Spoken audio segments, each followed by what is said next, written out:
Hello and welcome. And as you can tell, I am new here.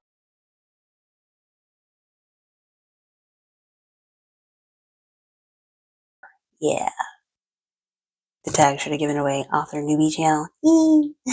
My name is Anna Jenkins. I am a dark romance author with a little bit of thriller and suspense and lots of steam thrown into it. Yeah, if you are a spicy romance reader, you know what I'm talking about. So, not necessarily a new author. I've been writing since 2020, publishing since 2020. Well, technically, I've been writing since I was 12, but I digress. And you can tell I am so new at this because I'm not even looking at the camera. It's weird to look at yourself when you record, but I'm going to try my best. I am new at this. Anyway, as I said, dark romance author with some thrill, some suspense, lots of spice. Best way I describe myself as a writer is I love passion and drama and you know what? Thrown in with an explosion and thrill ride and violence, all that good stuff. I basically like to write like I'm watching a movie. To give you an idea what I write, I'm going to show you my books. This is my debut. I published this 4 years ago called An Unexpected Chance. This baby is about two people who grew up in a small town. Ryland, our main character, was a jerk, a bully, a creep, everything that you kind of despise about a man. And he had an affinity to torture the girl named Alina. Now, as I mentioned, this is a small town romance, and I grew up in a small town, so this did reverberate from what I experienced. And in small towns, at least from what I experienced, it's been a long time since I've lived in a small town, been a city girl for the past 20 years. But when I grew up in a small town, it was very, you have to be this certain way in order to be accepted. And if you're not, you're considered an outcast. You're considered beneath the norm. You're just not very well liked.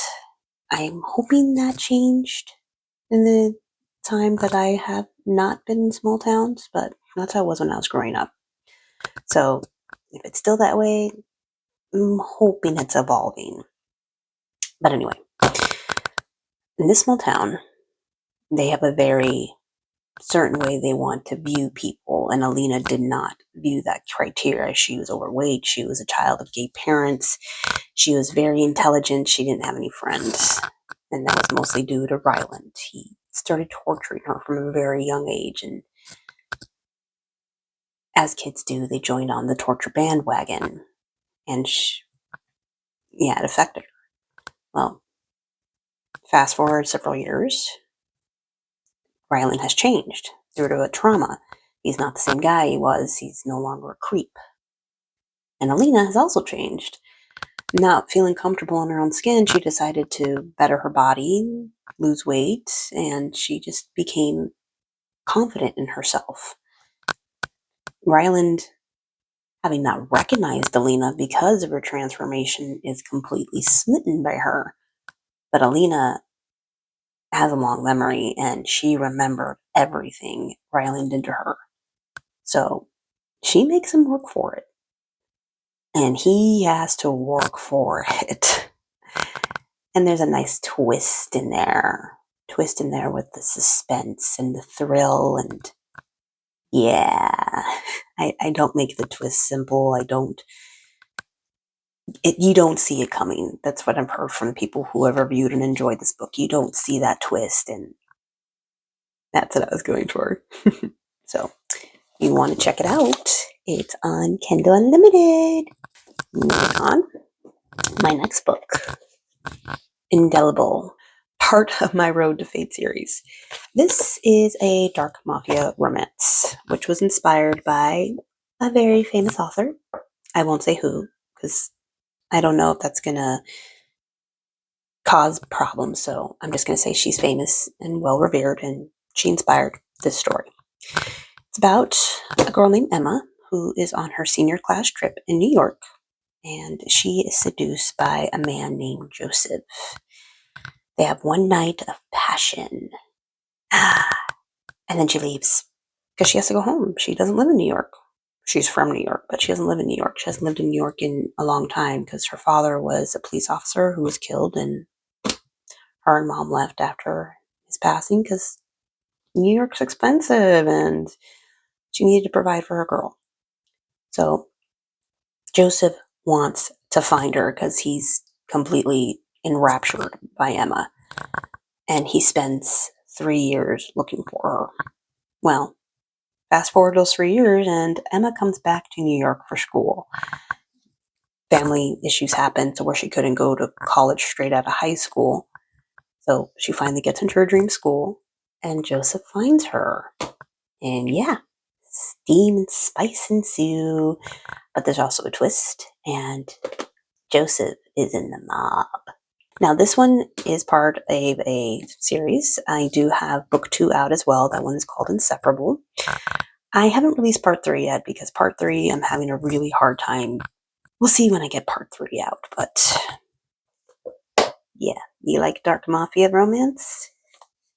Check out Indelible along with Inseparable. It's on Kindle Unlimited as well.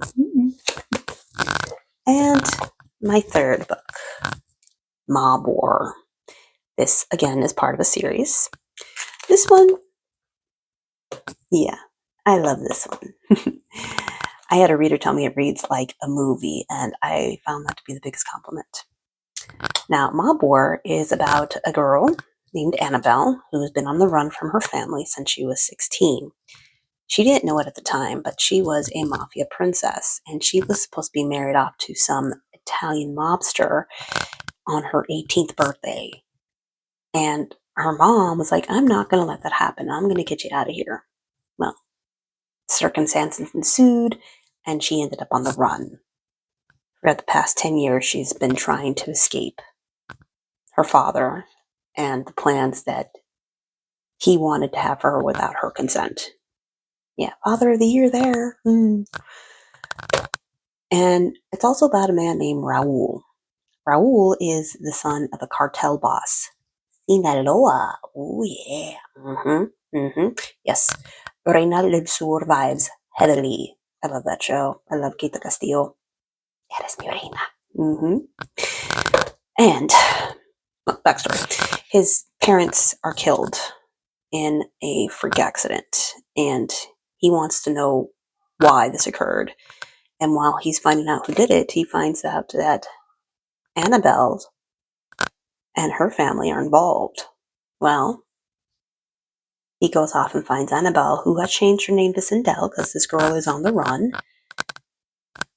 And he kidnaps her, and violence ensues, and spice ensues. Now, this is part 1. It is on the shorter side, but it is a good read.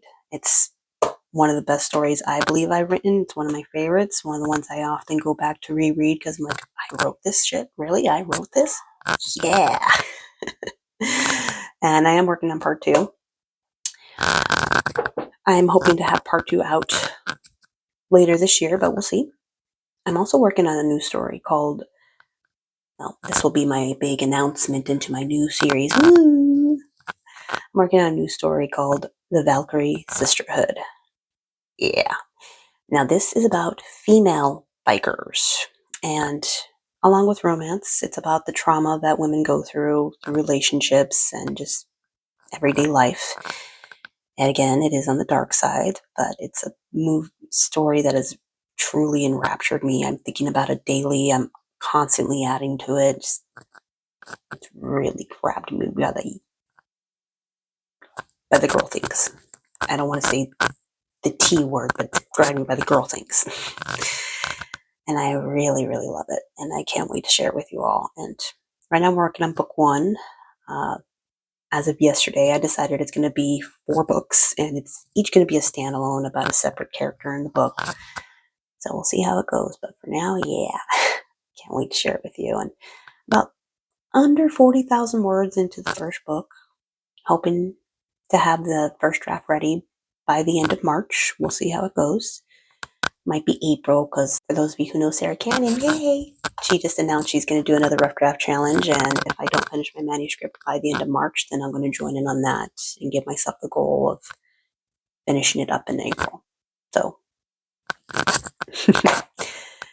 as for my plans with this channel, I've been wanting to do YouTube for a while. It's just, when is a good time? Well, with the rise, fall, and then rise again of TikTok, I thought it was time to give it a shot, because I suck at marketing. I'm not going to lie. Marketing is probably the hardest thing to do when you're an indie author, because you got to devote a lot of time to finding what works. And I'm still trying to find what works. But I'm not going to lie either. I am not the most productive person. I can be rather lazy, but I try. And I'm not giving up. I've been doing this for almost 5 years, and I'm not giving up. I don't want to give up. It's my passion. I love doing it. Every time I read back what I've written, it's just like, holy shit, I wrote that. That came from my mind, my lips, my fingers. And I can't believe it came from me. And I want to continue. And I want to share it. You love it, you love it. You don't, you don't. That's just the way of the world. And either way, I'm putting myself out there. And I'm not going to stop. And as for this channel, along with gaining followers, hopefully getting monetized someday, I plan to do some book reviews. I just finished the Ruinous Love trilogy by Brennan Weaver. You can see Scythen Sparrow back there. It was awesome. I'm going to be reviewing that soon, the whole trilogy, because come on. Along with a few other books. Show you my writing progress, what I got going on. Probably do a vlog here or two. Just, sky's the limit for now. We'll see where it goes. But just happy that you watched this video all the way through. And if you did, please subscribe. Please come back. And I'll see you again soon. Bye.